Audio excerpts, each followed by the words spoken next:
Human feet may not look reptilian once babies emerge from the womb, but during development, the appendages appear similar to prehistoric fish and reptiles. The finding supports the theory that mammalian feet evolved from ancient mammal-like reptiles that in turn evolved from fish. It also suggests that evolution follows distinct patterns.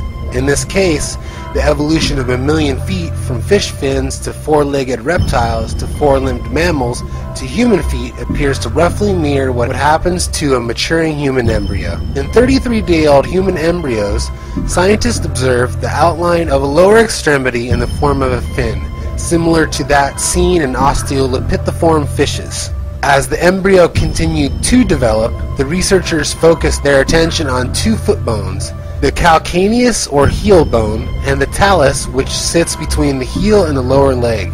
At 54 days of gestation, these two bones sit next to each other as they did within the reptile herbivore Boreas cynops, which lived around 260 million years ago. This ancient reptile had flat, crushing teeth and mammalian features. At 8.5 weeks of gestation, researchers found the two embryonic foot bones resemble those seen in the Demodon, which lived around 230 million years ago. As ridiculous as this sounds, it is commonly accepted by modern science that humankind's early ancestors may have been reptiles. According to the Darwinian explanation of the origins of the human species, mammals evolved from reptiles and gained dominion over the earth only after a great disaster of debatable nature destroyed the dinosaurs. It is theorized that only then were mammals able to proliferate and ultimately evolve into intelligent beings. It is rather remarkable that the ancient Sumerian story of creation should parallel so closely the Darwinian view. In both cases, humans are said to be related to a superior reptilian race, and in both cases a great cataclysm eradicates the earlier species.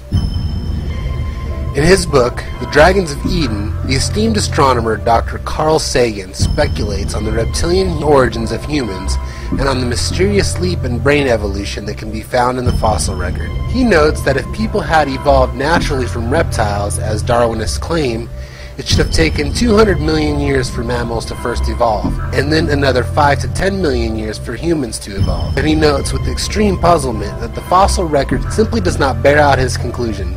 In fact, the evolution of mammals, and particularly humans, was accomplished very quickly in a major burst of brain evolution. Evidence for this is clear in the fact that stone tools do not appear gradually, but rather they appear in enormous abundance all at once. In frustration, Sagan concludes that there is no way to explain this unless Australopithecines had educational institutions to teach toolmaking.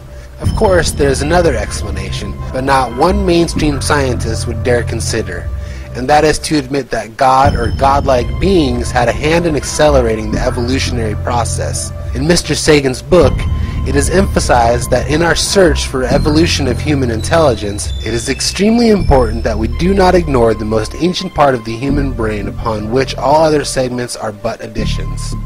According to the neuroanatomist Paul MacLean, the ancient area of the triune brain is driven by another prehistoric region that some neuroanatomists call the R complex, the R standing for reptilian. It is referred to as the R complex because we share it with reptiles. Mr. Sagan carefully points out the fact that the human brain develops from the inside out, an evolutionary sequence. First, the neutral cassis, which regulates the heart, blood, and respiration, then secondarily and most importantly, the R complex, which is the primordial evidence of intelligence. The limpid system is thought to generate love, hate, compassion, and sentimentality, characteristics believed to be strictly mammalian. The largest part of the human brain, the neocortex or outer layer, is believed to be the home of reasoning and deliberation, and the place where we know the difference between good and evil. The limbic system and the neocortex are later additions to the central core. MacLean also states that the R complex plays an important role in aggressive behavior, territoriality, ritualism, and establishment of social hierarchies. Most of our behavior as human beings is ruled by this archaic region of the brain. As Mr. Sagan himself so eloquently phrases it, it does no good whatsoever to ignore the reptilian component of human nature, particularly our ritualistic and our hierarchical behavior. On the contrary, the model may help us understand what human beings are all about. He mentions how much of our behavior is even expressed in reptilian terms, such as cold-blooded killer, or that shady, deceptive people are referred to as snakes. Also that the common human sounds commanding silence or attracting attention being that of a hissing snake. It's kinda eerie that someone who understands the reptilian part of the brain so well is named Sagan, because his name spelled backwards is that of the mythical East Indian reptilian gods, the Nagas. Carl Sagan goes on to puzzle over the similarities between the reptilian brain and the human brain. He points out that at the core of the human brain lies a vestige of our reptilian past. Once again, science seems to agree with the ancient creation myths, for it was the knowledge of good and evil given to them by a serpent that caused the first woman and man to fall from grace with the Creator. If the Creator was reptilian, then it could be that by becoming mammalian and developing a neocortex, humanity becomes less reptilian, thus falling from grace. I repeat the words of cosmologist Carl Sagan: there are more potential combinations of DNA than there are atoms in the universe. Far from it being impossible for such a race to emerge, it would be more surprising if it had not. At least 5 human behaviors originate in the reptilian brain. In human activities, they find expression in obsessive-compulsive behavior, personal day-to-day rituals, and superstitious acts, slavish conformance to old ways of doing things, ceremonial reenactments, obeisance to precedents as in legal, religious, cultural, and other matters, and all matters of deception.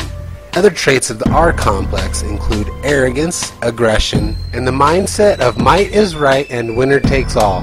Racism comes from the reptilian brain and also deception, violence, and lustful sexual energy. The human brain is in 2 parts or hemispheres, the right brain and the left brain, connected by a mass of nerve fibers. The left side is rational, logical, and intellectual. It works closely with the physical senses and can be summed up by can I touch it, see it, hear it, smell it, or taste it, so it must exist. It communicates through spoken words and written language. The right brain is where we manifest imagination, intuition, instincts, dream states, and the subconscious. It is the artist, musician, and creative inspiration. It communicates through images and symbols, not words. The right side is also closely related to the R complex.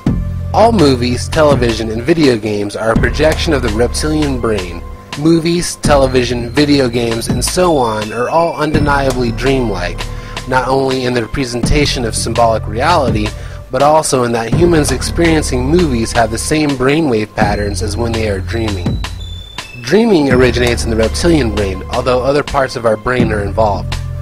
The language of the reptilian brain is visual imagery. All communications transferred by reptiles are done so by visual symbolic representations, each having specific meaning.